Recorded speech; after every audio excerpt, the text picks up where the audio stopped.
அன்பு நெஞ்சங்களுக்கு இனிய இனிய வணக்கங்கள். கான்ஃபிடென்ட்டாக இருங்க, நல்லதே நடக்கும். இந்த டைலாக் எங்கேயோ கேட்டிருக்கீங்கள.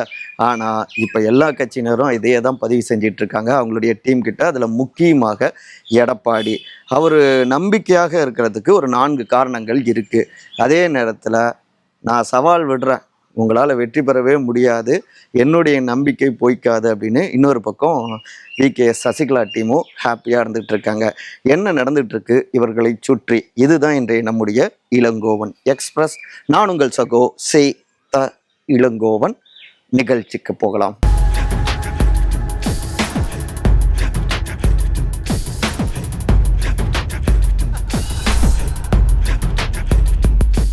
சபதம் வெல்லும் சவால் விட்ட சசிகலா. ஆஃப்டர் எலெக்ஷன் அபரிதமான இந்த வாக்குப்பதிவு, இதை ஒட்டி ஒவ்வொரு கட்சி தலைவர்களும் தங்களுடைய நிர்வாகிகள்கிட்ட இது யாருக்கு சாதகமாக இருக்கும் பாதகமாக இருக்கும் அப்படின்னு ஆலோசனை செஞ்சுட்டு தான் இருக்காங்க. ஒவ்வொருத்தருமே நம்பிக்கையோடு இருக்க, கூடுதல் நம்பிக்கை முகமலர்ச்சி காட்சிகள் இந்த பக்கம் தென்னந்தோப்பு பக்கம் தென்பட்டு கொண்டிருக்குங்க. புரிஞ்சிருப்பீங்க. அஇஅதிமுக மமுக அவங்களுடைய பார்ட்டியில் திருமதி விகே சசிகலா அவங்களும் ஆஃப்டர் எலெக்ஷன் கொஞ்சம் ரிலாக்ஸ் ஆகியிருக்காங்க. அவங்களுடைய நெருக்கமான சர்க்கிள் கிட்ட ரிப்போர்ட்ஸும் கேட்டிருக்காங்க. முக்கியமாக அவங்களுடைய டீம் ஆட்கள்கிட்ட, வேட்பாளர்கள்கிட்டலாம் எப்படி உங்களுடைய தொகுதியில் வாக்குப்பதிவு நடந்தது, அது யாருக்கு சாதகம் பாதகம் அப்படின்னு கேட்டிருக்காங்க.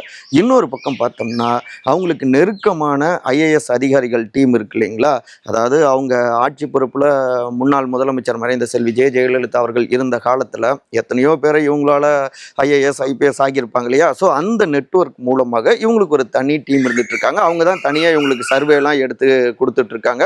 ஸோ அந்த பாசிட்டிவ் தொகுதிகளில் தான் கொஞ்சம் வலிமையான கேண்டிடேட்ஸையும் தென்னந்தோப்பு சார்பாக இவங்க போட்டியிடவும் வச்சாங்க. ஸோ அதே டீம் கிட்ட ஒரு ரிப்போர்ட்டும் கேட்டிருந்திருக்காங்க. குறிப்பாக இந்த தேர்தலை பொறுத்த வரைக்கும் திரு விஜய் அவருடைய தாவேகா ஒரு பெரிய இம்பேக்டை ஏற்படுத்தியிருக்கு அப்படின்னு தான் தகவல்கள் வந்துட்டு இருக்கு. அது நம்மளை பாதிக்குமா அப்படின்னு கேட்டிருக்காங்க. இல்லைங்க அப்படின்னு ரிப்போர்ட் கொடுத்துருக்காங்க. அதாவது ஒரு 30 தொகுதிகள் தங்களுக்கான பாசிட்டிவாக இருந்திருக்கு. பாசிட்டிவ் அப்படின்னோடனே இவங்க தான் இங்கே ஆட்சி பொறுப்புக்கே வந்துருவாங்க அப்படிங்கிற மாதிரி இல்லை. அவங்களுடைய பாசிட்டிவ் கணக்கு உங்களுக்கு தெரியும். திரு எடப்பாடி பழனிசாமி அவர் முதலமைச்சர் ஆகிடக்கூடாது.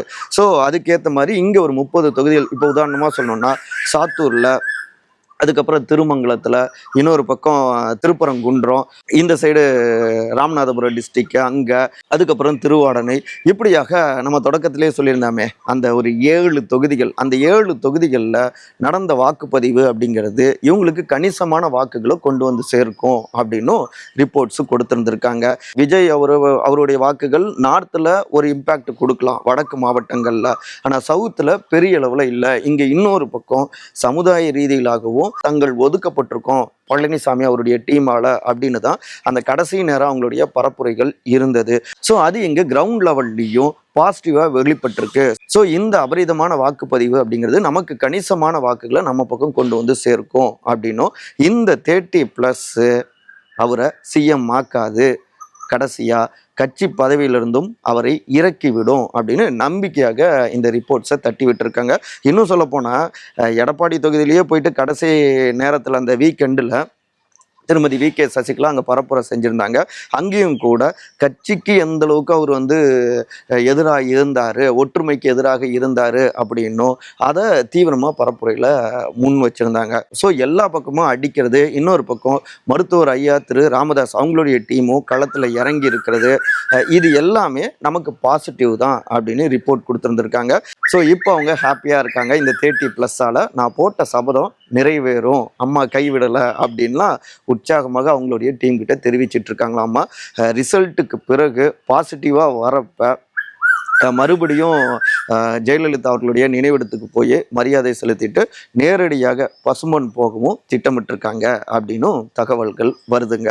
கான்ஃபிடன்ட் குறையாத எடப்பாடி, ஆளாளுக்கு நாங்கள் தான் ஆட்சி அமைப்போம், மற்றவங்களை ஆட்சி பொறுப்புக்கு வரவிடாமல் தடுப்போம் அப்படின்னு சொல்லிட்டு இருந்தாலும் கொஞ்சம் கூட கான்ஃபிடன்ட் குறையாமல் இருந்துட்டு இருக்காரு எங்களுடைய பொதுச் செயலாளர் திரு எடப்பாடி பழனிசாமி அப்படிங்கிறாங்க அதிமுகவுடைய அவரோடு நெருக்கமாக இருக்கின்ற சீனியர் ரத்தத்தின் ரத்தங்கள். எப்படின்னா அவங்களுக்கு வரக்கூடிய ரிப்போர்ட்ஸ் அப்படின்னு சொல்கிறாங்க. இப்போ திரு எடப்பாடியை பொறுத்த வரைக்கும் அவருக்குன்னு ஒரு போலீஸ் டீமு, குறிப்பாக ரிட்டையர்டு போலீஸ் ஆஃபீஸர் சிலர் இருக்காங்க. அவங்கள ஒரு டீமாக வச்சு தனியாக சீக்ரெட் சர்வேக்களை தொடர்ந்து எடுத்துகிட்டு இருக்காங்க. ஒரு ஹிடன் டீமாகத்தான் அவங்க செயல்பட்டு பிஃபோர் எலெக்ஷனு எதெல்லாம் சாதகமான தொகுதிகள் அப்படின்னு ஒரு பட்டியலை கொடுத்துருந்தாங்க.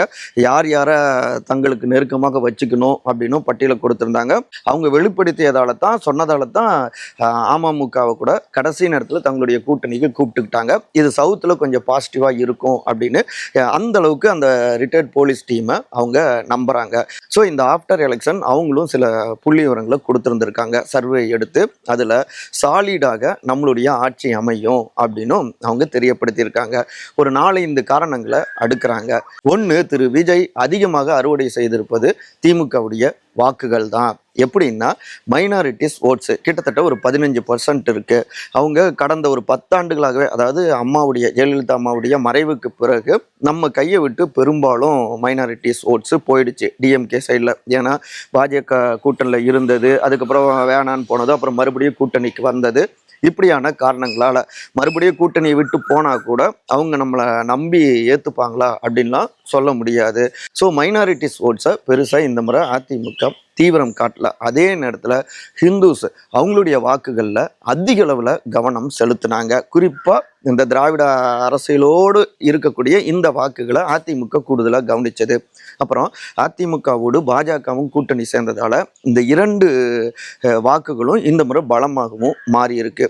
இங்கே அதே நேரத்தில் திரு ஜோசப் விஜய் அப்படின்னு வேட்பாளர் கூட்டத்தில் அறிவிப்பு செஞ்சதாகட்டும், அப்புறம் கடைசி நேரத்தில் திருச்சி கிழக்கில் சர்ச்சில் போயிட்டு முட்டி போட்டு பிரார்த்தனை செஞ்சதாகட்டும், தொடர்ந்து மும்மத பிரார்த்தனை அவர் செஞ்சிருந்தாலும் கூட குறிப்பாக இந்த மைனாரிட்டிஸ் ஏரியாக்களில் அதிக அளவில் கவனம் செலுத்துறது. பெரம்பூர் தொகுதியாகட்டும், திருச்சி கிழக்காகட்டும், ரெண்டுலேயுமே மைனாரிட்டிஸ் அதிகமாக இருக்காங்க.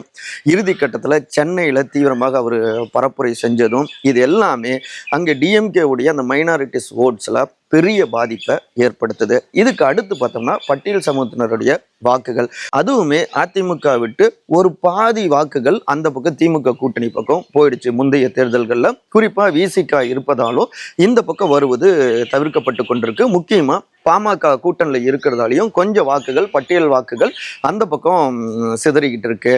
அதை பங்கு போட அதிமுக பெருசாக இந்த முறை முயற்சி எடுக்கல. ஏன்னா பட்டியல் சமூக வாக்குகளையும் ரசிகர்களாக அதிக அளவில் விஜய் திரட்டி வச்சிருக்காரு. ஸோ அங்கேயும் ஒரு பெரும் சேதாரம் ஏற்படும் அப்படின்னு சொல்றாங்க. ஆனால் திமுக கூட்டணியில் விசிகாவை பொறுத்த வரைக்கும் எங்களுடைய வாக்குகள் கொள்கை சார்ந்த வாக்குகள், அது என்றைக்கும் பிரியாது அப்படின்னு சொல்றாங்க. இருந்தாலும் அதிமுக அதில் பெரிய கவனம் எடுத்துக்கல.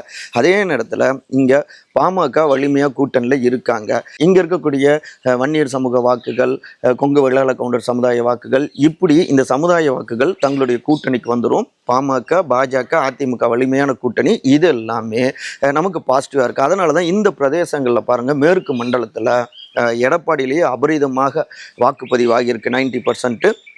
இந்த ஏரியாக்கள் எல்லாத்துலேயுமே 85 கிராஸ் ஆகியிருக்கு. அப்போ இது எல்லாமே நமக்கு பாசிட்டிவான வாக்குகள். உதாரணமாக சொல்லணுன்னா எடப்பாடியிலே பாருங்கள், விசில் கிடையாது. கடைசி நேரத்தில் திரு பிரேம்குமார்னு சுயேட்சைக்கு தாவேக்கா ஆதரவு கொடுத்தாங்க டிவி சின்னத்துக்கு. அது எந்த அளவுக்கு தாக்க செலுத்தியிருக்குன்னு நீங்களே புரிஞ்சுக்கலாம். ஸோ இந்த ஏரியாவில் எகிரி அந்த வாக்குப்பதிவு அப்படிங்கிறது அது முழுக்க அதிமுகவுக்கு தான். தங்களுடைய ஸ்ட்ராங் ஜோனை கையில் எடுத்துக்கிட்டாங்க. அப்புறம் ஆன்டி இன்கம்பன்சி, மக்களுக்கு இருக்கக்கூடிய அந்த எதிர்ப்புணர்வு. இன்னொரு பக்கம் திமுக கூட்டணியிலையும் ஒற்றுமை இல்லாத காட்சி நிலவுது. கடைசி வரை திரு ராகுல் காந்தி, திரு மு.க. ஸ்டாலின் 2 பேரும் சேர்ந்து பரப்புரை செய்யலை, மேடை ஏறலை. அங்கே கூட்டணி குழப்பங்கள், ஆளாளுக்கு ஒரு திசையில் போய் பரப்புரை செஞ்சது. இன்னொரு பக்கம் எதிர்பார்த்தவங்களுக்கு சீட் கிடைக்கல, எதிர்பார்த்த தொகுதிகள் கிடைக்கல. கடைசி நேரத்தில் ஸ்லீப்பர் செல் மாதிரி திருமதி பிரேமலதா விஜயகாந்த், என்ன சட்டம் ஒழுங்கு சிக்கல் தான் இங்கே இருக்குது அப்படின்னு ஸ்டாலின் மேடையிலேயே அவங்களுக்கு ஒரு அரசியல் பாமை வீசினது. இது எல்லாமே எங்களுக்கு பாசிட்டிவ். இன்னும் ஓப்பனாக சொல்கிறோமே, அவருடைய சகோதரர் திரு மு.க. அழகிரி அவங்களுடைய குடும்பத்தினர் கடைசி நேரத்தில் விஜய் அவருக்கு ஆதரவாக சில விஷயங்கள் அவங்களுடைய மகள் பேசுனாங்க ஒரு பேட்டியில். இவர் வாக்குப்பதிவு செலுத்தி விட்டு வந்தப்போ என்ன சொன்னார், யார் வேணாலும் தேர்தலில் வெற்றி பெறலாம் அப்படின்னு தான் சொன்னார். திமுக தான் வெற்றி அடைஞ்சு மீண்டும் ஆட்சி பொறுப்பை தக்க வச்சுக்கும் அப்படின்னு ஒரு வார்த்தை சொல்லலையே திரு மு.க. அழகிரி. ஸோ இவ்வளோ பாதகங்கள் அங்கே இருக்குது. ஸோ அங்கே ஓட்டு பிரியுது, விஜயால் பெரிய சேதாரங்கள் ஏற்படுது. இவை எல்லாமே எங்களுக்கான வெற்றியை உறுதிப்படுத்துது. இன்னொரு பக்கம் எங்களுடைய ஸ்ட்ராங்கான ஓட் பேஸ் அப்படின்னு பார்த்தோம்னா 50+ எல்லாருமே எங்களுக்கான வாக்காளர்களாக இருக்காங்க. கிராமங்களில் வாக்குகள் இருக்குது. அதை பெரிய அளவில் விஜய் அவரால் ரீச் பண்ண முடியல. கடைசி நேரத்தில் பாஜகவும் மேற்கு மண்டலத்தில் தீவிரமாக பரப்புரை செஞ்சது, இது எல்லாமே சேர்ந்து எங்களுடைய ஓட்டர்ஸை தக்க வச்சிருக்கு. 2016 போலையாவது அதிமுக ஆட்சி எப்படி வந்தது அப்போ, அந்த மாதிரி இந்த முறையும் அதிமுக ஆட்சியை பிடிக்கும் அப்படின்னு மூச்சு விடாமல் நம்பிக்கை குறையாமல் பேசுகிறாங்க எடப்பாடியுடைய அதிதீவிரமான ஆதரவாளர்கள். ஸோ இப்போ இருந்து யார் யாருக்கு எந்த துறை அப்படின்னும் வளமான துறையை எதிர்பார்த்து ஒரு போட்டியே ஓடிக்கொண்டிருக்கு மாஜிக்கல் மத்தியில் அப்படின்னு கூடுதல் அந்த புல்லட் பாயிண்ட்ஸையும் தட்டி விடுறாங்க ரத்தத்தின் ரத்தங்கள். ஆக மொத்தத்தில் புதிய பிளேயர் விஜய் பெரிய இம்பேக்டை ஏற்படுத்தியிருக்காரு அப்படிங்கிறத புரிஞ்சிக்க முடியுது. பார்ப்போம். எல்லோரும் போலவே நாமளும் ஆர்வத்தோடு மே 4 ரிசல்ட்டை எதிர்பார்த்துட்டு இருக்கோம். தவறாமல் நம்முடைய உங்கள் சகோ சேத்தாளங்கோன் சேனலை எல்லா பக்கமும் பகிர்ந்துக்கோங்க. அன்பால் ஒருங்கிணைந்திருப்போம். நன்றி, வணக்கம்.